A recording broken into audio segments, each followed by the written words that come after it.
What you mean? Going to the show. Oh, we live? No, they can't see you yet. We're going to Oh. We back again for the Super Bowl Sunday pregame. The Super Bowl Sunday pregame discussion. We got Mr. Menzies with us, Coach Menzies. Greatly appreciate you joining us, sir. Yeah, I'm on deck. Where you located? I like the scenery in the back. It's home. I'm in Phoenix. You out in Phoenix? Yeah. What's the weather like out there? We got like 18 degrees here.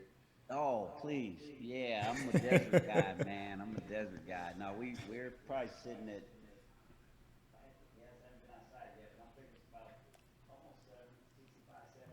Oh man, up here in KC Mo, it's short weather when it hits 40 degrees for some folks out here. I understand. It ain't the way we planned it, but I understand. Exactly. while our boys go down to Tampa and try and beat Tom Brady. What's your thoughts on that? Oh wow. I'm a little mixed, to be honest with you. I want Kansas City because I'm a Kansas City fan, but it's hard for me to cheer against Brady, man. But I'm gonna pull with KC. I'm gonna go with the black quarterback. Hey, no doubt.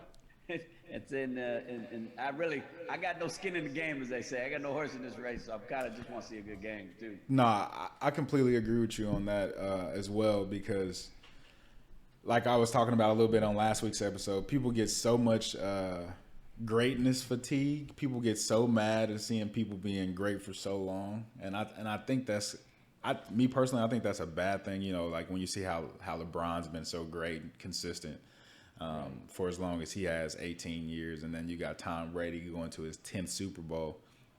Like I don't understand why us as people, we get so fascinated by seeing the greats just fall. I don't know what's so cool about that, but but obviously, as you can see, I'm wearing a Kansas City Chiefs shirt today. You know who I want to win the game. I figured that the whole crew would be pulling for that red today. It's all good, Yeah. Oh yeah, man. Hey, Kansas City born and raised.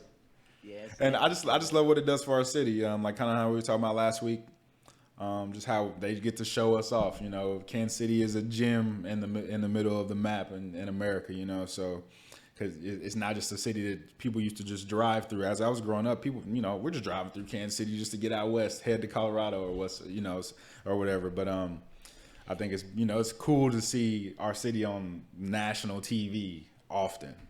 Yeah, That's man. what I like, man. That's that marketing. That marketing is money. That's valuable. Yeah, exactly. Yep. Money, more jobs for these communities, these underfunded communities.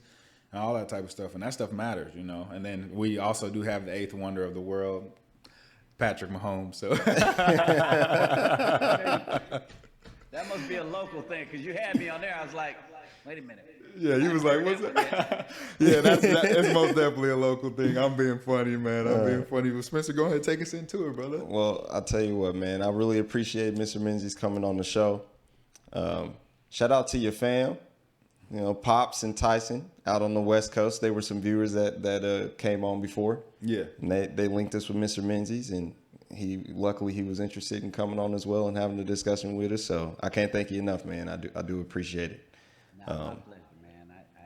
I got the text from them and checked out one of your shows and said, these some good dudes, good sharp young brothers. Let me go help them out. We appreciate that. Most man. definitely do. Absolutely. So I think I'm really excited for the discussion today. I want to give a quick shout out to all of our sponsors, man, and people that we want to support. Native Hemp Co. downtown Lee Summit. Yep. Brother Rich doing his thing. He actually helped my mom out yesterday and got her some tinctures and stuff to help her with some of her anxiety and stuff that she's been going through. So That's what's realistically, up, man. shout out to him. He's helping healing her and her mental Yep. state. So shout out to Richard for sure. Hey, man, that's the community, right? I mean, that's what we do it for, right? Absolutely. Yeah, yep. Absolutely. Shout out to Love 365. Yep, and heartfelt apparel. We have a drop coming on Valentine's Day. So Yep. for we let Love 365 apparel and heartfelt apparel take you down Lover's Lane On Valentine's Day. Yeah, yeah. it's dropping on Valentine's Yep, Day. Right? it is, yep. So is Adrian's album. Shout out to Adrian. Yep, you know. Adrian Truth. We've got that release party coming up a week from yesterday. It's the 13th. It's on the 13th, Yep, the so day don't- before Valentine's Day. And tickets are available right now. It's going to be a great date night thing, man. He's an artist as well as an artist, you know. So It's a beautiful thing. it is. And the It album's really is. called Art. Art, no doubt. Yep. Shout out to my sister, IHRU, helping people get jobs, fix out their Resumes. revenue situation, working on resumes, and also trying to sign up corporations as well to help become IHRU certified, Oh. because it will be a social thing. People will be able to comment on different companies and whatnot as well. So I love that. look out for that, man. She's trying to do great things. Don't forget another one, One Pair KC. Yeah. Yep. On Pair KC downtown. Shout out to them. And funny story about that, Malik ended up connecting with the one pair KC. Michaelis and Malik ended up connecting with One Pair KC, and they trying to work out something that maybe we'll have some be able to put some apparel down there for a little bit. Bingo. It's crazy how the Community The 365 community podcast works. dog. Yeah. The community works, man. That's what we're supposed But to do. back to our special guest, man. Mr. Menzies has won 8 championships in 9 years at the MSSU or North New Mexico State. Yep, New Mexico State. New Mexico State University. Worked for 3 Hall of Fame coaches. Ranked by several publications as one of the best recruiters in the nation at the Division I level. Received several city proclamations in 4 different cities for service. Presented a Lifetime Achievement Award in service in 2016 by Barack Obama. Now that's some cool stuff right there. You know, so he's 44. He's definitely got some tenure in life and coaching. You've been coaching for over 30 years, right, Coach? Yeah, 30. I'm rolling, I think, into 39, man. 39. Yeah, been doing this for a minute, and just kind of fell in love with it back in the day. Just kind of giving back to my old high school, you know, and ended up turning into a profession. So you know those saying about, you know, do what you love to do, and then try to get paid doing it. So Yep. I'm one of the fortunate few when it comes to that. Give us a little bit more background on that. How did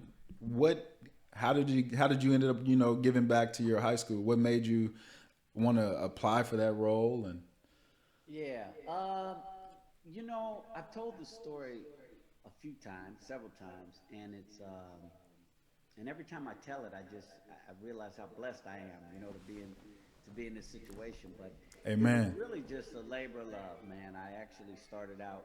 I was at UCLA. I was an econ degree there, and I was going to go into money and banking, and I had all these, you know, grand illusions of taking over Wall Street, and I was working with the Special Olympics in my off time, and just kind of trying to, you know, give back, and but I couldn't do the Special Olympics thing, man. It was just too overwhelming for me, emotionally. Like I'd come off one of those practices, and it's draining. Like the people that work with special ed students and Special Olympics and special needs, those folks are like angels on earth, man. I mean, Amen. You know, the patience level, the spirit that guides them to give back in that particular way is really a blessing for us all, you know. And but I said, okay, this is a little bit tough, so let me go back to my high school, Hamilton High out in LA, and I'll just start helping back out with the track team. And, you know, I coach track and basketball, and back then they used to have B and C, JV and varsity. Yep. When everything was fully funded, you know, so we had all kind of levels of athletics, but so I was just helping out the lower levels, and then I kind of grew, and people just kept asking me to come up and help them, and then that's just the love of kind of, you know, giving back to those kids was just so fun, and just seeing their journeys and seeing them develop and grow into men, you know, grown men. I got 51, 52-year-old guys that I coached, that I still talk to all the time. So it's kind of dope. It's a beautiful thing. That's a beautiful thing. Awesome, man. Speaking of still talking to some of your students, man, like, do you have are there any known coaching methods to stay in contact with players, like, or is it really just based off the relationship that you? It's all relationship driven, man. I got guys that I talk to all the time. I mean, literally lean on me for financial advice, for uh, spiritual advice, for career advice. I'm like their dad in a lot of ways, or their big brother. And then because there's just a different level of need for them. And I've always said that I tell all my players, hey, I'm here if you need me. I'll be in your life for the rest of their life as much as you want, or as least as you want. If you just want to check in once a year. Yep. But I think it all comes from the coach, right? I mean, like how much I'm available, how readily available I am. How much they sense how much you care. I was listening to Coach Fisher. You guys know Steve Fisher out of San Diego State. Yep. So Yep. I worked for him. He used to coach at Michigan, the Fab Five back in the day. Yep. So Coach and I were talking yesterday. I worked for him for 4 years on his inaugural staff. I was on his first staff at San Diego State. And Hold on, was that the year that they went like crazy 28-0 or something like that? no, that was more recent. Yeah, I was about to say, yeah, okay. I was there when he took over. Okay, so the beginning, yeah. This is back in the day. This is like 99, 2000, Gotcha. Oh, okay. So, but Coach would always say, and it's a common saying, is, they don't care how much you know until they know how much you care. So back to your question, there's got to be a level of connection, okay, I'll give you a perfect example. And I haven't told anybody this story. So there's a young man by the name of Tremaine Davis who's going to be honored at the Super Bowl today as an honorary captain. He'll be at one of the 3 community awards that they granted 3. I think it's 3 different people that they granted the opportunity to be honorary captains. They go out for the coin flip, the whole thing. It's one heck of an honor. So Tremaine Davis, Google him when you guys get a chance later. So his journey has been awesome. So I recruited him to San Diego State. And he had it's very well documented. He had a really, really tough upbringing. Drugs within the family, and lost his folks. He was basically orphaned at a young age. But he was special, man. Like, he had a different, like, in recruiting, I knew this kid was going to be a great person. I just had to give him an opportunity. And, he was a good athlete, but he wasn't very skilled, but he was he was super athletic. I said, man, Coach Fisher would be great for this dude. Let's get him in the program and let's coach him up, But it was tough to get him into school because of his the courses that he were taking just weren't even college prep courses, so to speak. We call them clearinghouse core courses, and they weren't. But he had a guy at the school, and his name eludes me right now, but he had it was a young African-American counselor who just we just connected, and he said, Coach, tell me what I need to do to make these classes count. So, man, we spent hours and hours figuring this out and submitting documentation to the NCAA and so forth. And we got him to be what we call a qualifier. Okay, so once Tremaine became a qualifier, we went and we tried to get him into school, and there was a lady by the name of Sandra Cook in admissions who we had to go through to get him approved.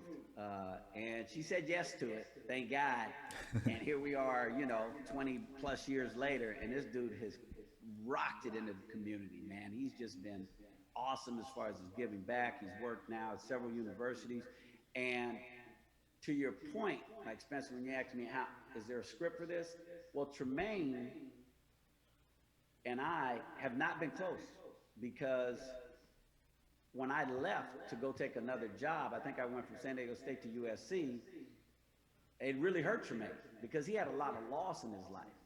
So we talked a few years later, and he understood, and he told me he understood, but I lost my relationship with him because I basically, from a career move, I made a strategic move for myself and my family to go to another university, but it crushed Tremaine. Like Yep. he was just really, really hurt by it, and it put him in a position where he gravitated to Coach Fisher and to the other staff, and he did have other family there, and as it relates to his coaching family Yep. and players and so on and so forth. But we didn't have the typical coaching player relationship for the last 20 years. But I get goosebumps with the fact that he's gonna walk out And be in the Super Bowl. It's like, I mean, at the beginning of the game, the Super Bowl, and I'm like going, I still like, and I'm sure he loves me, and I love him, but we don't talk all the time. Then I got other guys that I talk to every other day, that I coached 30 years ago.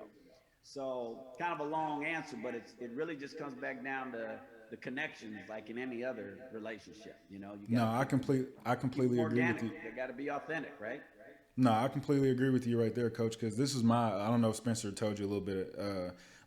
I play football, D2 football at Pittsburgh State University. Been to the Pinnacle, won a couple national championships, conference championships, okay, just a stuff couple. like Okay, cool. that. No, but this is my first year that I got to actually experience and coach. I went to be an assistant D-line coach at my high school, kind of like how you said you started off at your high school. So this is under my same coach that I played for when I was in high school and stuff like that. So it was a really surreal thing for me, and I did it for free.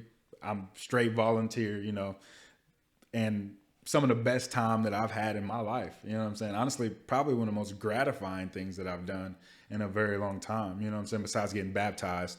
But, and one of my boys who was his second year playing ball, you know what I'm saying? I'm coming in and, he's growing up under his mom and his grandma and stuff like that. But he just signed to Butler Community College. You know what I'm saying? He got to get work on his grades and stuff like that. But I told him, I was like, man, because he wouldn't even think about playing football. When I first met him, I was like, just trust me.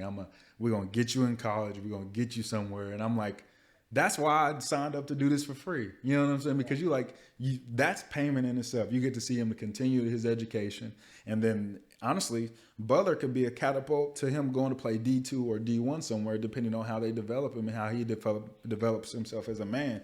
So, but like I said, it's one of those things where you build those relationships. Right. I was saying, not to cut you off, but like by you doing that and you giving back like that, you have no idea where it's going to end up.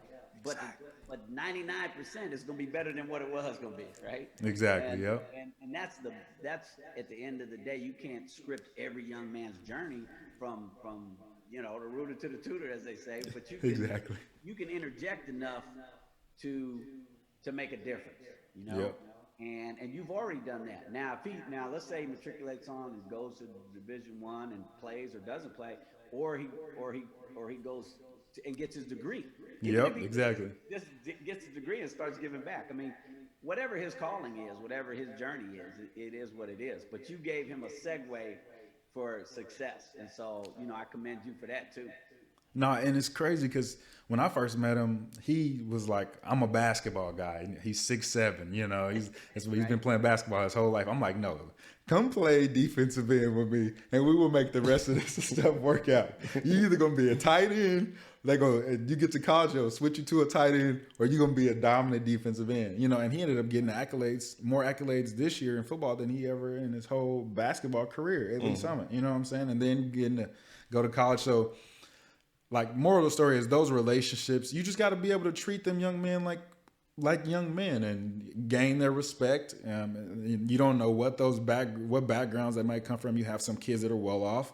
You have some kids that need cleats. You know what I'm saying? So, you got to be able to meet both of those people at both spectrums and then try and shape them and make them better men in their lives. You know what I'm saying? That's one thing that I've learned, because that's another reason why I went back to go coach for my coach, because I wouldn't have had the opportunities in college and be able to go play if he didn't go to bat for me. You know what I'm saying? Right. I was one of those kids who didn't have much. You know what I'm saying? I lived right next to the school type.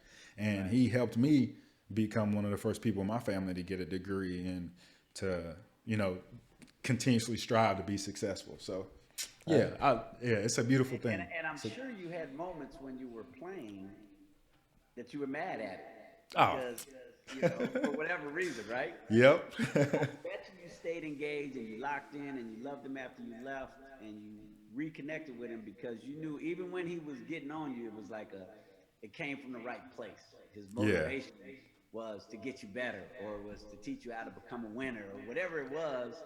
You just knew that he was a good dude and he was doing it. In essence, he was doing it for you. Yeah, And and that's you know, no, Oh, what I was was you just about to gonna say, say? and that's part of the problem. I'm gonna go off on a rant here a little bit, but that's part of the Do it, problem. do it. Culture, the culture of a lot of the kids in the U.S. today is that when they hit adversity, they can't handle it, and really that's the test, right? The challenge and how you deal with the challenge is really what would make and define who you are.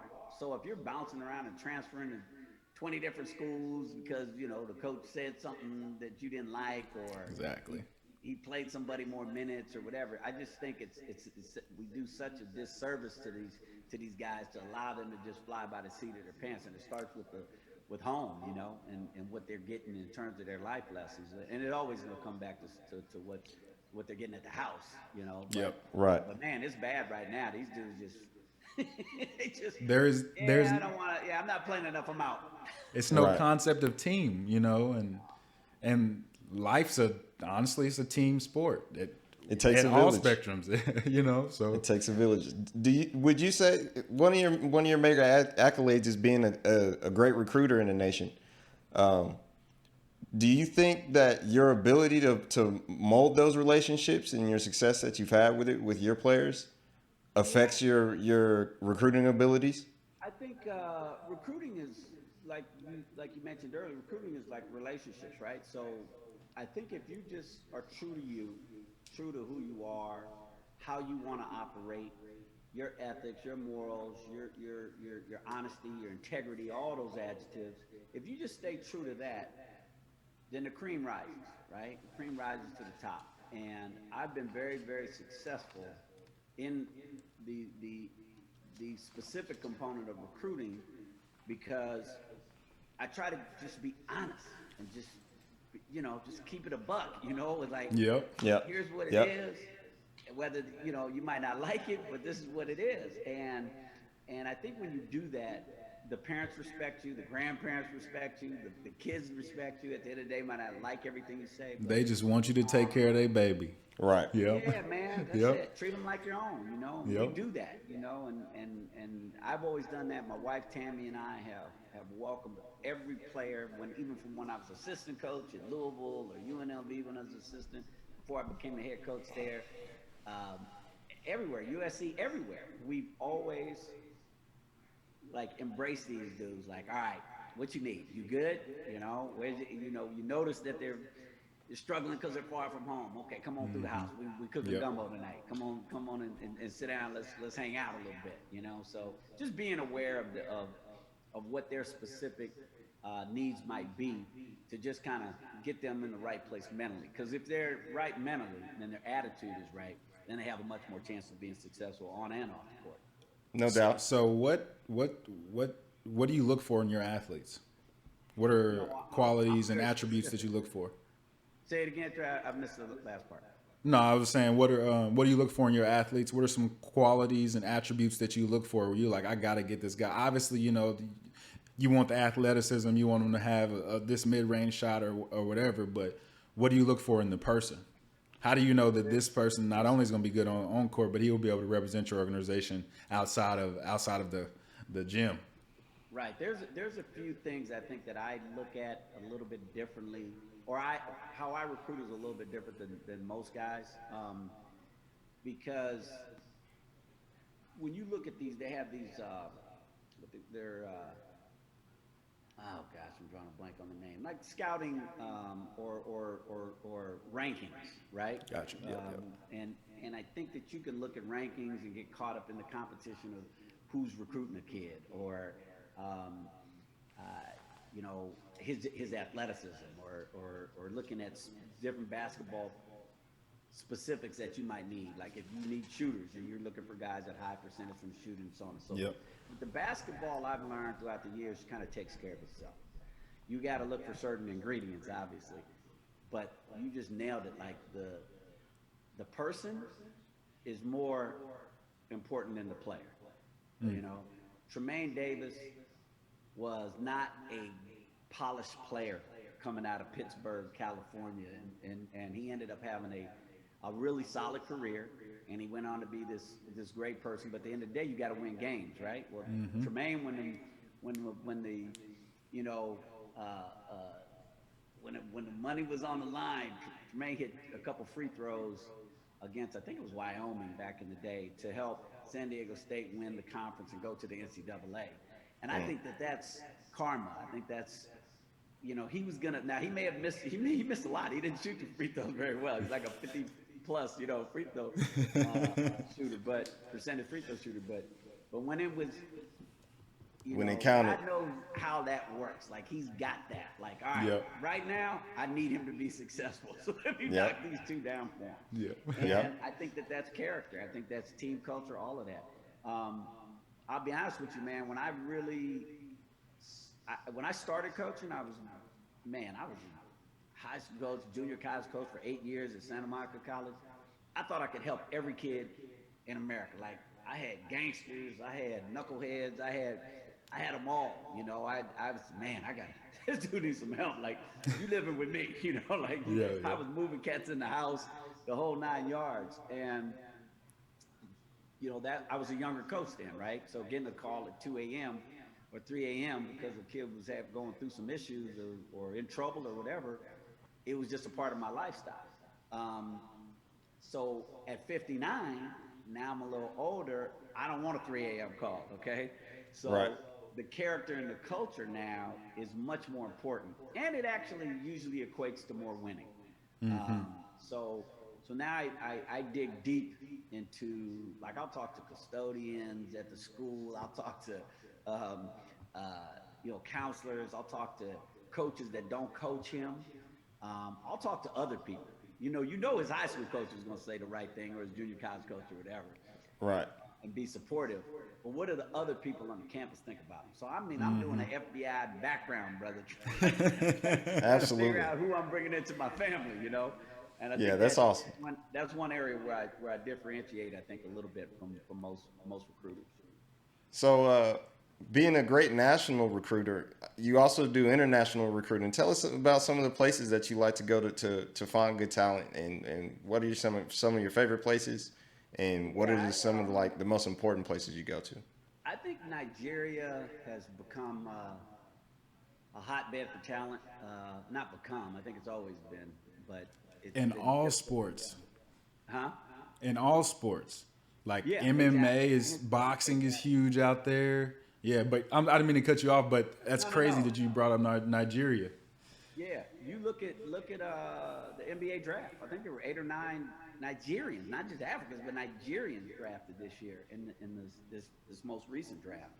But Dakar, Senegal, you know, all along the west coast of Africa, Congo, Cameroon, Ivory Coast, Ghana, on and on and on. I've frequented all of those countries because I've grown relationships. As a matter of fact, I'm wearing a T-shirt from a buddy of mine, Babacar C. Started an organization called Giving Back. So we would get coaches together, Division I coaches together, go over and give clinics to the African academies there, kind of coaching the coaches. And so I developed a lot of relationships. So to answer your question, Africa is kind of my hotbed of genuine, authentic relationships where I can go and get real intel on players and so forth. But I've also recruited Europe, Paris, Germany, all over in Europe as well. But Africa, I have a special affinity for. Just I found out recently, my brother did one of those. What's that genetic? Those ancestry tests. Yeah, it was something mean. The DNA or something. Yeah, I think it was 23andMe or something like that. I don't know. Yep. That's it. Yeah, that's it. Yep. We did that. We found out that we had relatives in our genealogy from from Nigeria. So it was kind of like, oh, okay, maybe that's why. Look at God. You got a God wink before you even knew you had some lineage there. I'm just saying, man. You know, it all usually works Like works you out. said, yep. Yeah. But then Canada as well. I had an assistant coach that worked for me in New Mexico State for 9 years when I was the head coach there, and his name is Paul Weir. He's the head coach at New Mexico right now, and he was from Canada. And so we went into Canada and got a lot of talent out of there as well. One of my best international success stories on the court is Pascal Siakam, young man. Oh, playing for the yeah. Raptors. You guys know Pascal. Yep. He ended up being an all-star, NBA champion. NBA champion, yeah. Yeah. So, Yep. and that kid was, man, he came over here. He was just a little scrawny, athletic, soft-spoken sweetheart. And then the next thing you know, he's a monster on the floor, Awesome, And he man. had we could do an whole episode on him. But we're still very close. And Pascal's one of those guys that I know by me being a part of that process and just playing a small role in helping him to get to the U.S. and play at a college, changed not just his life, but it changed his whole generation, going forward because of the amount of money. He signed a contract for whatever that max contracts are. I mean, he signed a max. That's, it doesn't cost That's that much. generational money, yeah. Generational man. money. So, exactly, generational money. So that's kind of all over, man. I'll go wherever I gotta go to get talent. I've been real fortunate to travel the world with this profession, and my wife and I have had plenty of opportunities to go to places that we would have never gone had I not been a basketball coach. So moving from high school, what catapulted you to the college realm? It was interesting because, like I mentioned, I didn't really want to being a college coach was Yeah. not my goal. Okay, it wasn't like, all right, this is my mission in life. I want to become. Yep. It happened with a gentleman by the name of John McMullen, who's working. He's like a legendary California junior college coach who's in the Hall of Fame there. He's won, I don't know, plethora of games, and he ended up asking me from just observing me at Hamilton High School, bring my team up for summer league, and so he's like, I have a spot open, and I've been watching you. I'd like you to come and think about coming up to the college level. Now it was junior college, but it's still a college level. Well, I did that, and it was the same thing for me. It was just as much fun. I had great relationships that were developed. It was always about the kids, putting the kids first. I did that for 8 years. And then Steve Fisher came to town in California, San Diego State, and I was like, now I did work at Sacramento State for 1 year before, because I went back to get my master's, and that was my first Division I stop. But when Steve Fisher came to San Diego State, I just felt like that was a diamond in the rough. There's jobs that you look at and you go, man, if they get the right dudes in there, they could be special, And so I worked like crazy to get that job. I tell this story often, man. Coach Fisher when he got the job, he didn't know me. And you got to dazzle people, man. When you don't have anything to lose, you just got to go and dazzle people. I'll never forget. The first thing I told Coach, I walked up to him. I'll never forget this. We were at Dominguez College, Division II college in. I know you're talking about. I walked up to him and I said, "Hi, my name is Marvelous Marv." I said, "You don't know me, but I'm your next coach at San Diego State." No doubt. I dazzled him. He was like, "Who is this young crazy brother?" And so then we joked and we laughed about it a little bit. Then I said, "Coach, I am really interested. I'm a local, assistant coach, yada yada yada." So we ended up having that conversation. But then he started asking around about me, and my reputation preceded me. I had left a trail of goodwill with every recruit that I had with me. So when he started to inquire with coaches and with players, everybody was like, "Good dude, yeah, coach. Nah, he can get some guys for you." And then the relationship grew, and he took forever to hire me. It was like the longest interview process I've ever been through. It was like 4 months. Because, here he is, Steve Fisher, national championship coach. He comes to the West Coast. he's gonna hire an assistant coach at a JC 3 hours away or 2 hours away. It's like, how does that happen? You know? Yeah, yeah. But I wanted it, and I went for it. I prayed about it, and I just felt like that's where God wanted to put me, and I just needed to put in the work. You can't just expect it to happen. You got to put in the work, you know. So I I feel did that. that. I did. And there were some cool stories of me recruiting coach.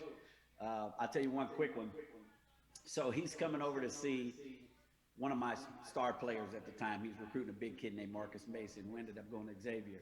So coach comes. I don't know if you guys know this strip of the 405 from LA to San Diego. If you go at the wrong time, you're gonna sit on that highway. Yep, forever. Yep. 2 hour drive. Yep. So coach is checking out Marcus at practice, and it's about 4:30 when we end practice. So I said, Coach, you want to go across the street and grab a bike, because if you jump on the freeway right now, it's gonna take you forever. Well, of course, he's recruiting the kids, so he's gonna roll with me a little bit anyway, right? So we go over to the restaurant. I walk in, and they're like, Coach, and I go, I'm like a so then the bill comes, and I say, Coach, let me take care of this. Let me treat you. I appreciate you coming out. And so I go to reach for my wallet, and the waiter goes, come on, Coach, your money ain't good here, man. So it's like, Coach Fisher's looking at me like, this dude is marvelous. Right. Unbeknownst to him, I went over to the spot before practice. I gave him my credit card, and I was like, look, I might come in here with Coach Fisher. They were big basketball guys anyway. And plus, they were in Michigan. One of the dudes was a Michigan guy, right? Oh, so man. he knew Coach Fisher, and he's like, we got you, Coach, we got you. So when I came in, it was all scripted, and Coach Fisher never even knew. So it was just one of those That's things. baller. You got to get outside your box, man. Hey, Yep. you manifested that. You put that No together. doubt, Yeah, man. you put that together. This is a more personal question for you. I'm a firm supporter of getting more of our top athletes in the nation to go to historically black colleges, and you being of great recruitment descent and solid coaching trees. What are some things that these colleges can do, or are there like certain roadblocks that they have that stop them from being contenders on national television and being major contenders in major markets? Because the colleges themselves are also in major markets, but you don't hear nearly enough about them as you do anything anywhere else, and that makes the recruitment lack. I feel like, what are things that they can do? The HBCUs. Yeah. Well, you're right. They have several roadblocks, but they also have a bountiful alumni base. You look at all the brothers that have graduated from, and sisters that have graduated from those schools. So I think the alumni is the first, their first line of offense, so to speak. Like, they've got to get their alumni to be more engaged in the recruiting process, especially the successful alumni, to say, hey, listen, we need you to help us to grow this, right? We need to go from good to great. And, Right. and Right. how do we do that? And what does that script look like? So there needs to be a strategic plan at each one of those universities, because they all have different things that they bring to the table. Everybody's got academics. Everybody's got an academic advisor and a graduate program or whatever. They're things that they could sell. But what can you do to differentiate yourself? Just like I had to do with Coach Fisher when I was recruiting him. I had to look at me differently than he looked at the other the other coaches that he was recruiting for that position. Well, I feel each one of those universities probably has some type of niche that would make it unique to a particular student athlete that's out there that's a really special player. It'd be great if they just supported the university because their mom and dad went there, but that doesn't happen a lot unless has a history of being a strong, academic institution or athletic department. So they've got to find what works for them. I think that's the first thing. It's a good question though, because it's a challenge that they have, and it usually, like most professions, comes back down to money, right? Yeah. If I'm recruiting your child, let's say, Montre, you have a son who's an excellent basketball player. He's got Kentucky, Louisville, whoever coming in to recruit him, and they're showing him all these, portfolios of their facilities and how many people are at the games, and it's just so alluring and sexy for that kid to want to go to that school. And then you walk in and go, well, we play in this high school gym, but we have this, that. But what those HBCUs have, I think, that a lot of those high majors don't have is they have a sense of community and family that's so real. That Like, tradition. oh man, and long tradition. And Right. it might be with the bands mostly, but there's also like Howard brothers and Spelman sisters. Like they have a bond, they have a pride when they leave their schools that Yep. I don't think it's tapped into enough. That if it's shared with parents, because at the end of the day, those parents of those recruits Yeah. are going to be very influential in the decision. Exactly. Yeah. 70, 90% of the time. So I don't know. I've never worked at an HBCU, but I know I would try to find out, okay, one, who can I get, like based off of their circumstances? You don't want to spin wheels, right? And go after some kid if the kid is looking for just the bigger is better concept.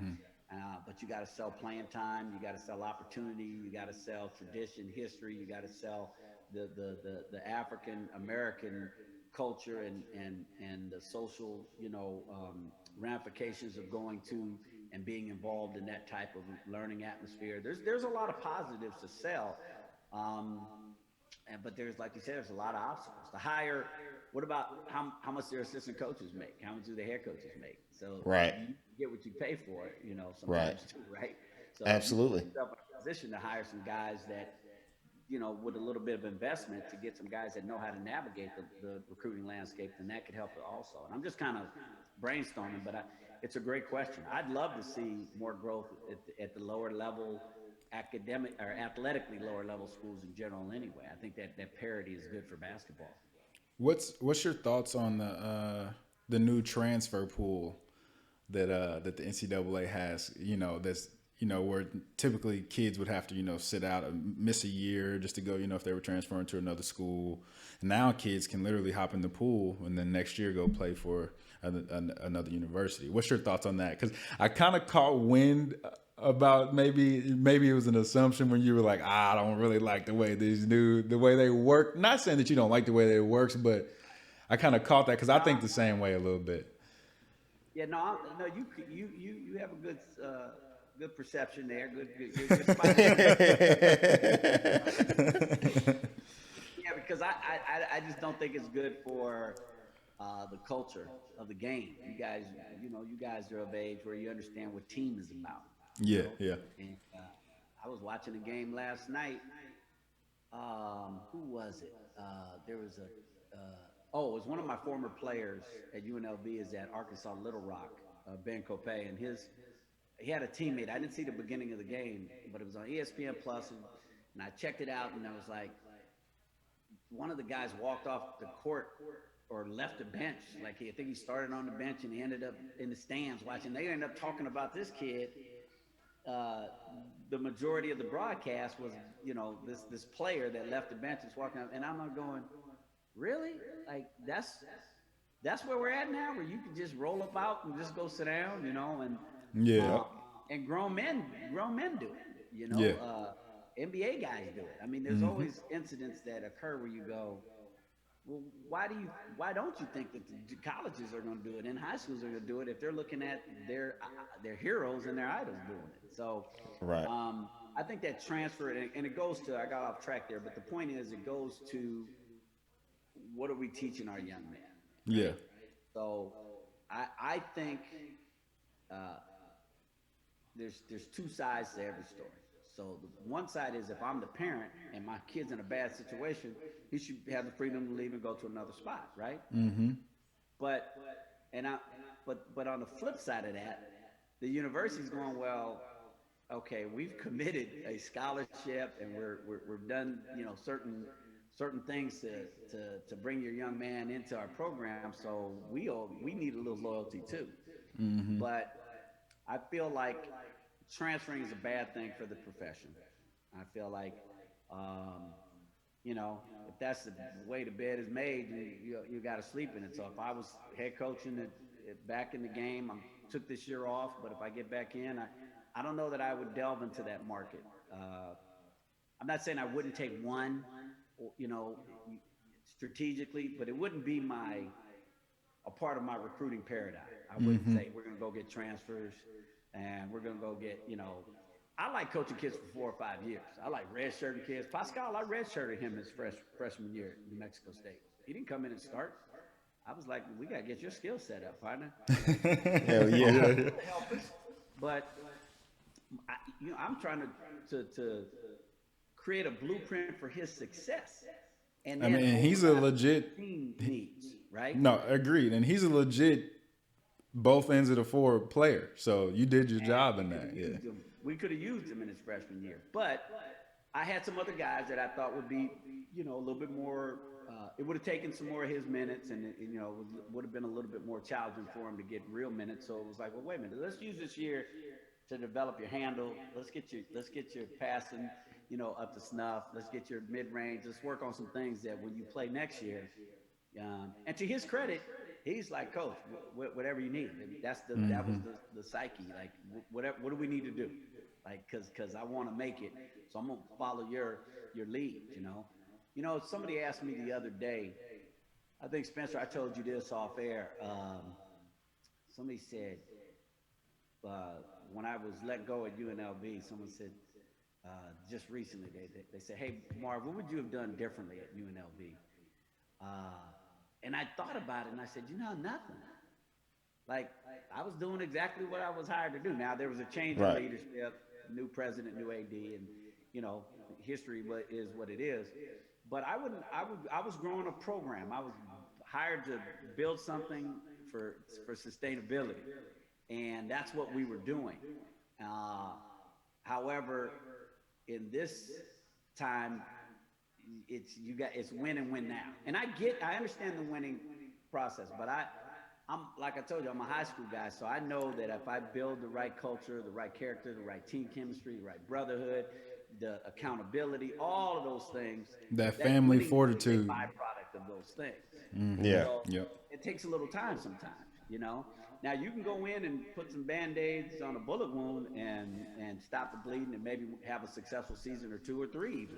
Yeah. But you're never going to be able to beat the Dukes of the world, the Virginias of the world, who have real programs and real culture. Right. You might compete with them for a year or two, but you're not going to win that race. And I'm gonna go back to kind of what we were just talking about a little bit when we were talking about the transfer stuff. It also teaches kids just to run away from a little bit of adversity, And I think I'm all for protecting the person, but in life you have to run into adversity or this world will swallow you up. You know what I'm saying? And like you as a coach and me as a first year coach, I've realized I'm some of this advice that I give these kids or these young men will, like you said, they will carry until they're 40, 50 years old. So I have to be key and on point to these things that I want them to learn and know so they can carry this and instill it. And so when they do run into these doors, they'll find ways around it or ways to go through it. So I think that's another thing that, I'm just going to get up and leave. It's not going my way. I'm out of here. I think that makes you more weak, in my opinion, than like I said, it depends on the circumstance. I'm all for protecting the person, but we all have to be able to grit it out because I come from humble beginnings, so it's not like I've always had to grit it out. So I think it's important for people to face adversity because it also brings you closer to where you need to be, You got to analyze. Yeah. That goes into choosing your battles. Yeah. Yeah. You know what I'm saying? Yeah. Because that's what makes life a gamble. Yeah. Life is a gamble. Y'all both heard that. You know what I'm saying? That's what makes life a gamble is when you get to those levels of adversity that really stop you from looking back at all of the effort you've put in and you're locked in on this one failure that has stopped you or has hindered you for so long. It's a gamble to either figure out if you want to leave that battle, like I don't need to have this battle. It's not going to stop me from getting to my ultimate goal. or fighting through that battle because it may get you something else that'll help you to that goal quicker, or whatever the case may be. But that picking your battles and having the fortitude to fight those battles comes from the culture that you guys are talking about. You know, is you still need to have those battles to know if you want to fight them or not. Yeah. And if you're teaching people that running out on it is still acceptable in any state, especially something as Not even important in as sports, going just to a life in general. college, Yeah. getting a scholarship. You know what I'm saying? Those people are putting up money for you. And you know? honestly, being a student athlete is very hard. But Very hard. But this is why I think it's also good to pay players. You know, like they're bringing NCAA, the video game, back. Yeah, yeah. And I don't know how you feel about it, Coach. I don't know if you want to comment on it or not, but Well, it's You know, I'll comment on that, but I wanted to go back to what Montre said in terms of, you know, it's a common theme, right? That's when you grow during adversity. I think I alluded to it earlier. Your challenges is where you're defined, and every other cliche that goes with that. But what's missing is instruction, curriculum on how to do that. Yeah. And I actually have written, I got a whole lot done this year off, man. no doubt. I produced more documents than I thought I was capable of just in the last 12 months. But I've actually put together a curriculum of instruction on dealing with adversity. Because to me, to say it is great. Yeah. But then how do you navigate through it to come out on the other side? Right? So I'll give you an example. There are certain dynamics around your situation that have to already exist. You have to already have, you know, a staff that believes in you and in you as a person, right? Now, they might not want to sub you in certain games, whatever, but they believe in you as a person, okay? I mentioned Ben Copay to you guys, who's playing at Arkansas Little Rock. Well, Ben was one of those guys that left the program when I left, and he wasn't playing a lot for me, but I believed he was going to be a good player. And an even better person. So his environment was positive, and it was motivation, and it was Good village. So that has to already be in existence. So if you don't have a relationship with the coach and the staff, then you're more inclined to leave, right? So it comes back down to what we talked about earlier about the relationship. So there's infrastructure and environment that has to exist for you to have retention, and then the next step, what we're talking about now, is the ability to navigate the challenges when they happen. So here's one example that we talked about, or that I'm going to use in the next program. So how you communicate, and what questions are being asked, and what guidance is being given during adversity. You know, there's a thing called brief back that the military uses. I'm not sure if you guys have heard of that phrase before, but let's say. Can you elaborate on that just a little bit? Huh? Can you elaborate on the brief back just a little bit? Yeah. So brief back, for example, would be there was a altercation at practice, okay, or there was something that happened either during a game or whenever. It might have been in the dorms, but there's some kind of confrontation or a challenge that occurs. Okay, so brief back is you get everybody in the right environment, you get them sitting down, and you talk it out. Gotcha. So you get the people involved to come up front. Okay, so all right, well, let's examine what happened. Okay, what's our goal here? What's our mission? To win a conference championship, right? Okay, so did those actions, you guide them through the conversation based on your experience and your knowledge, right? So Absolutely. the leader of that, or the coach, or whoever it might be a team captain if he's mature enough to do it. Says, hey man, we need to have a brief back. It's time we got to have a brief back, fellas. So we sit them down, and then you have candid conversations where you put the people involved. There might be one guy who everybody felt was out. You put him up in front of the team, and you say, okay man, how do you think you could have handled that differently? Now they're a little bit calmer. We're a family. We're talking. We have a real transparent conversation. Okay, team, you might pick out a guy or two in the team now. So tell them how you felt when you saw that happen. You know, tell them how you felt, John. Tell them how you felt, okay? Okay, do you understand where he's coming from? Yeah, that was probably my bad, coach. You know, I caught up in the moment, whatever. Okay, no worries. Okay, so what we gonna do about this? You guys think we should punish them? You know, you engage them in their own development, right? Right. So now you're getting life lessons for the ones that weren't involved in the altercation, as well as maybe the culprit of the adversity, right? Yep. And that takes talent to navigate that conversation where it doesn't escalate. Yeah. Right. And I have a whole nother chapter on that leadership portion. So we don't have enough time in this podcast to cover. So no. But to give you just a quick example, Montre, of the what brief back is. Brief back is that's what it is. It's kind of like what's the word? A debrief or synopsis of the situation or adversity that whatever caused the word that the military uses that's really on point, but I can't remember it right now off the top of my head. But anyway, you get the gist of it. I get it. Yep. It's a let's deal with it. Let's deal with it. Let's talk Right. about it. You know? Right. Are we a family? Are we a team? Or what's our goal? Is our mission changed? Because a family and a team should be able to talk about things like that, especially adversity. And if they can't, then you got problems. Right. So Never is have a this culture of success?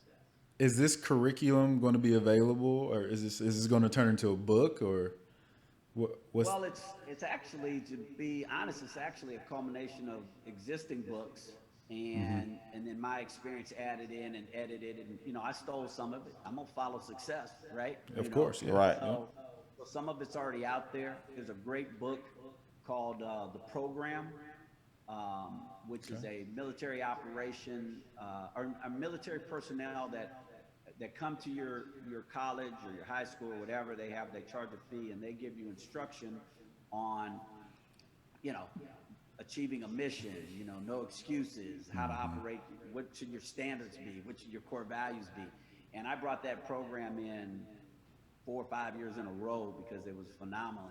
They do follow-ups and they come to games and they do Zoom sessions with your leadership. And that's whatever you think about the military, that's one of the best teams in the world. Amen. Hell yeah. Agreed. Yep. Agreed. So there's lessons there. There's also a book called Good to Great. If you guys ever get a chance to read that one, which gives you a lot of information on how to move your program, not your program, your organization, from just being good to a great, company, and Right. and all of the necessary components that exist in between, and how you actually implement those. So I think I've taken a lot of things from a lot of different sources, and then my own mistakes and my own lessons. There's someone once said, a really intelligent person learns from his mistakes, but a truly, truly wise person learns from other people's mistakes. Amen. But it's something to that effect. And so I'm learning from my own, but I'm also trying to learn from yours and what somebody else, either younger or older, has experienced. What would you say is the hardest part of being a coach?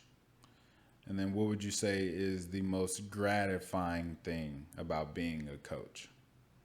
Great question. I think the hardest thing is, depending on what level you're at, but Yeah. the hardest thing is on your family if you're a high level coach, because people hate on you so much that your family hears it. Yep.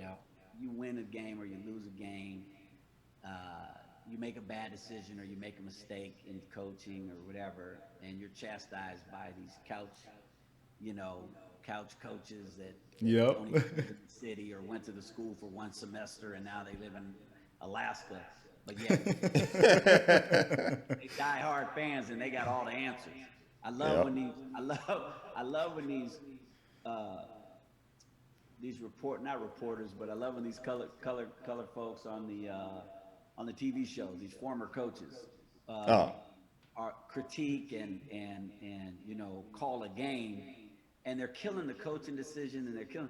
Now their butts got fired, mind you. Right, and they an analyst. But now all of a sudden they are an expert, and they bouncing off each other, giving each other props. I'm like, well, coach, what did dude? He got fired. Why are you? Right. Not that Below 500 record. To offer, but it's kind of like, yeah, okay.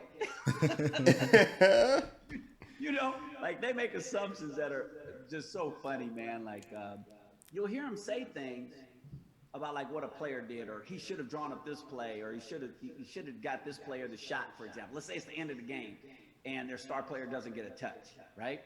And he's, you know, that logic says that that guy should be the one Have taking the ball. shot, or Yep. you score a decoy or whatever it is. Mm-hmm. Well, how do you know what was said in the huddle? How do you know what was drawn up? How do you know what they did defensively to take that away? Um, and you can't assume that the coach didn't deliver the message. Yeah. But at the end of the day, his job is to get them to execute and perform. So I get that. But at the same time, it's like, I just think they're too hard on these coaches a lot. But I forgot what we started talking. What was the question? No. I was just saying. So what was the hardest part? What you said. You did say the family. Which the wear and tear depending on the level. Oh, right. And the family having to deal with you as the coach as your highs and lows in your career. Right. Well, the first time I was ever let go from a job, any job in my whole life was UNLV after 3 years. Kind of took it over in shaky ground to say the least, and then just was kind of cut short in the plan that we were putting together. So that was tough the first month or so, but I'm a man of faith, and amen. And I just felt like, okay, God don't want me there, like what's next, Right. what's next on the journey here, and I've always said when my core beliefs and values change as to why I coach, then I'll get out. If it ever stops being about the players and the program and the institution that hired me and giving them my all, then I need to just go do something else, right? So being let go at UNLV was probably a blessing, because like I said, I wouldn't have done it any differently. Yeah. But it also gave me this opportunity to, spend more time with my family, and it gave me opportunity to grow in my faith. It gave me more opportunity to I needed a break. Lord knows I needed a break, and so that was provided for me. Amen. And so when you say what are the positive things, there's no question in my mind that the first thing that comes up is all the love and relationships, and not just with your players, but with your staffs too. Like I still talk to all my former staff.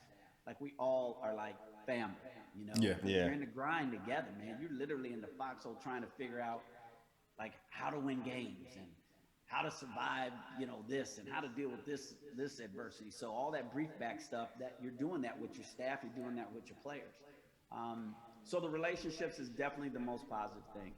And I'm from the school of thought that I grew up watching a mom, to digress here for a minute, of what my mom's 94, and I grew up watching her when she hit about, I want to say mid-50s, maybe 60s. She started an organization called Guyana Medical Relief, and it was an opportunity for her to give back to where she's from. Both my mom and dad are from Guyana in South America, and so she's called Guyana Medical Relief. So she started this whole deal. Man, they have given over $120 million, $130 million. She started this at our kitchen table.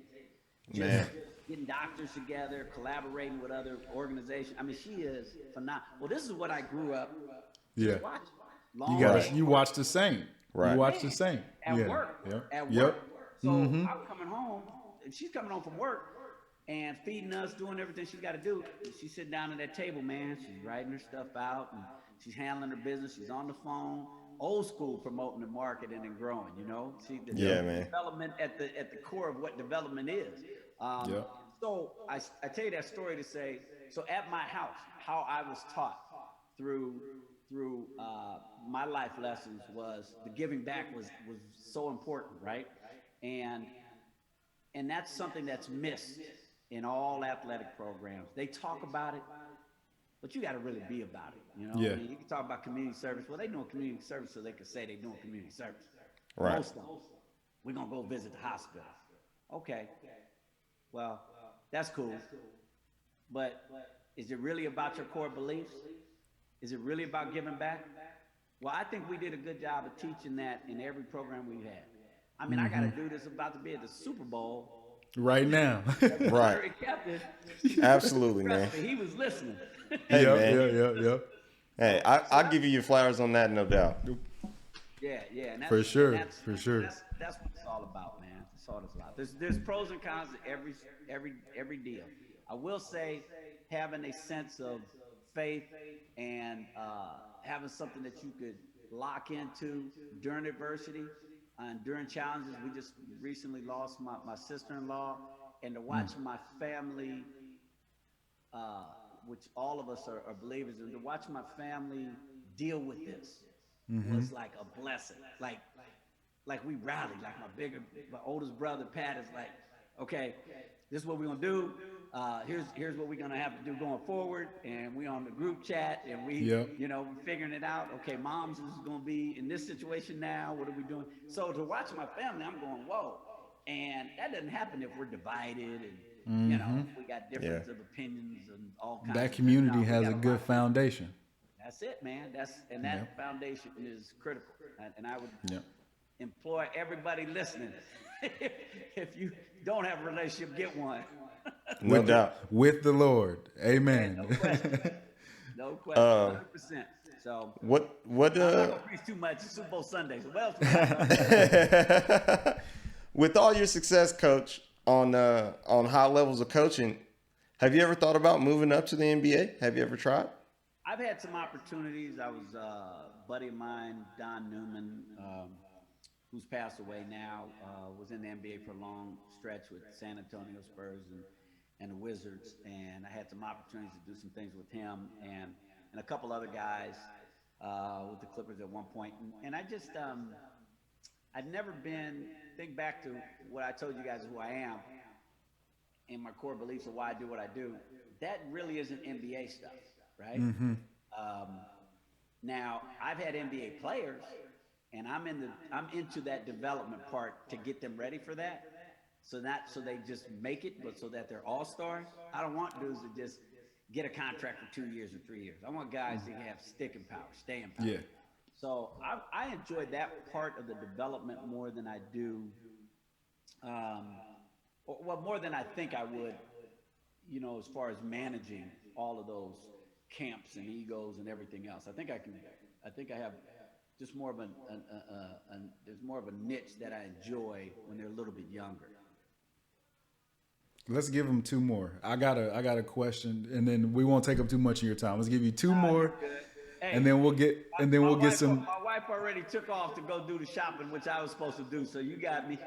No, let's give them two. But y'all know I appreciate it, but we'll still give you two more because you got a whole Sunday to get prepared for the Super Bowl Sunday to watch them Chiefs go beat the Bucks. Right. But I got a question from my little bro. Were you around when Kawhi was there? No, that was Nope. Justin Hudson, who I helped get the job there. He recruited Kawhi. to San Diego State. And then one more from me. Who is your favorite player to watch as of right now? Anyone that I coached. Yeah, I mean, Hey, no doubt. Amen. Yep. Shameless plug. I love it. Yep, I love it. Spence. I'm not a LeBron versus Kyrie. That doesn't move me to watch a game. Because I'm not Yeah. going. I thought it was Lakers versus Brooklyn. So I'm just not. I'm not wired like that.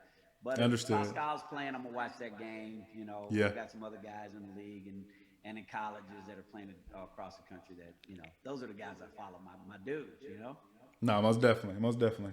So, Coach, first off, what's next for you, and what are some things that from an OG like yourself, man, could leave for us in life? Yeah. What are some things that you would give the younger generation, especially of today? Well, the first thing that comes to mind is what I tell my players. So I'll share. There's probably three key things that I would give my players.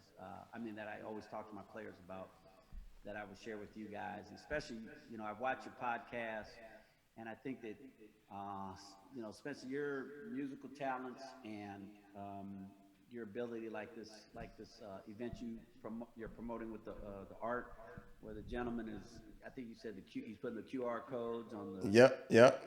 art, and then you scan that. You got the music going to the. to me, that's so creative and phenomenal. I think that embracing technology. If I'm a younger person right now, I just don't know how people operate without Yeah. it. I've taken this past year to learn how to really use PowerPoint, and, Yeah. Right. and I think so. I think one thing is embracing technology, whether that's your major or whatever. You need to do that. Secondly, I think mentorship. I think all young brothers and sisters need to get mentors. Uh, you know, you look at the top performers in any profession, they got a mentor. Yeah. Oprah Winfrey to Einstein, to just look through history, and they will have a mentor that's discussed in their biography or in their journey. So that would be the other thing, and then lastly, probably the giving back, man. I tell my guys all the time, listen, we're all gonna be dead in 100 years. We're all gonna be off this planet physically in 100 years, right? Somehow, some way. Yeah. So what you do? Yep. Were you just a drop in the bucket? Were you a tidal wave in the ocean? What were you? And so I think embracing not just trying to come up and make millions so you can have a big house and buy your mom a house, and those are great things if you're not, if you're doing it the right way. But it really, you're gonna pass just like I'm gonna pass. So who had the more powerful impact on the planet Earth, And so that would be something else I think needs to motivate people rather than just to come up, and trying to get rich or do whatever. So those would be the three things I think I would leave with my young brothers in KC. Hey man. Okay, so I do got one more actually. now that I'm here, how was meeting 44? Brock. Well, what happened was we were in season. And so they actually sent some representatives to Vegas to give me the award. Oh, okay.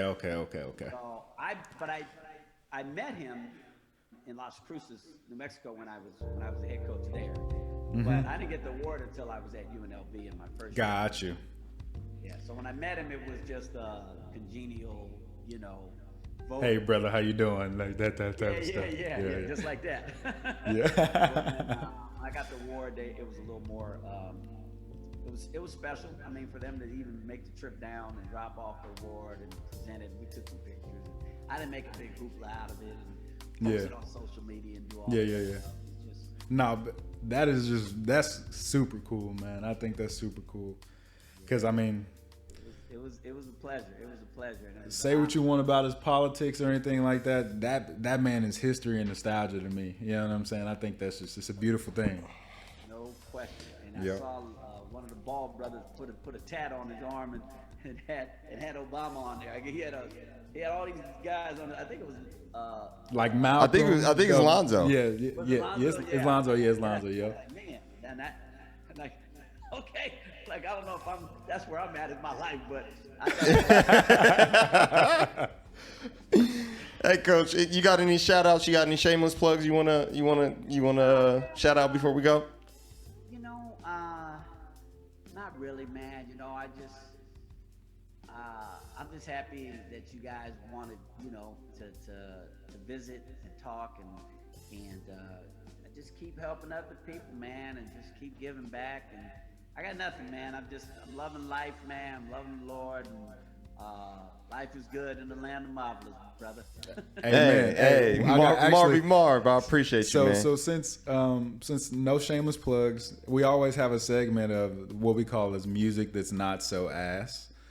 But so what is Coach Menzies listening to? What Music that sucks a little less than what you normally hear. Yeah. So what are you listening to? Music that's not so ass.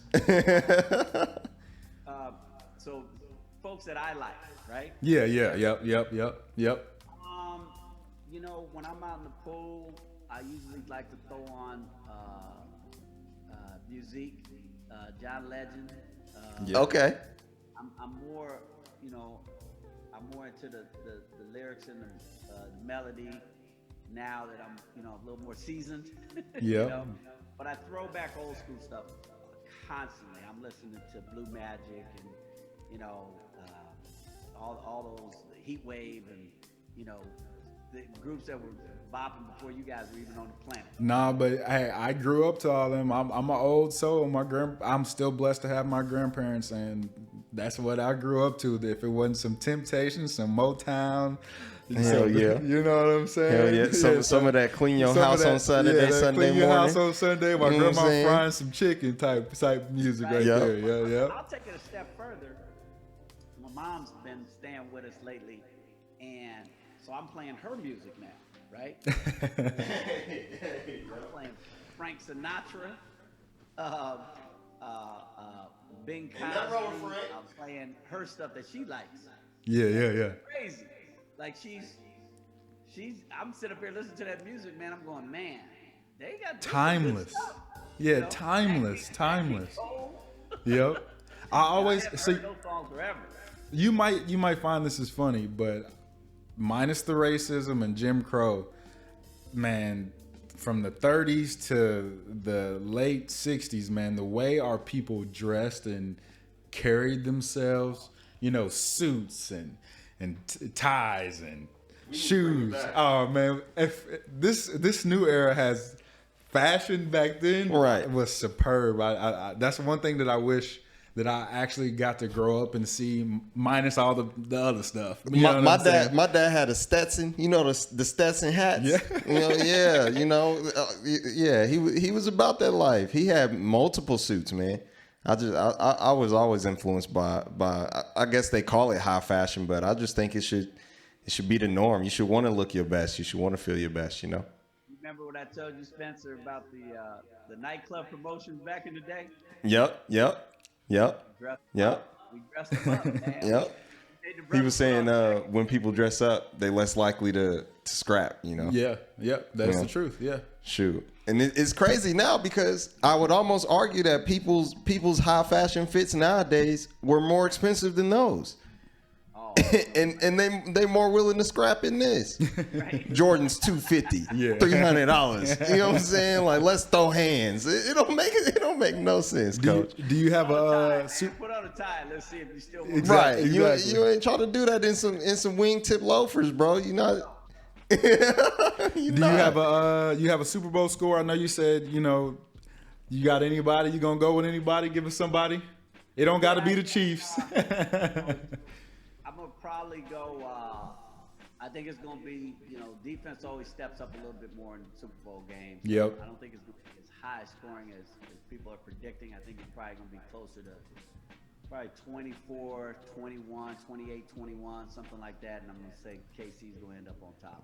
Hey man, I like that. No doubt. Coach Menzies, man, like I said, man, it sounds good. I don't know if it's gonna happen, but it sounds good. It does sound good. Hey, Coach, like Spencer said, man, we greatly appreciate your time, and spending your morning with us, and love to have you back on again.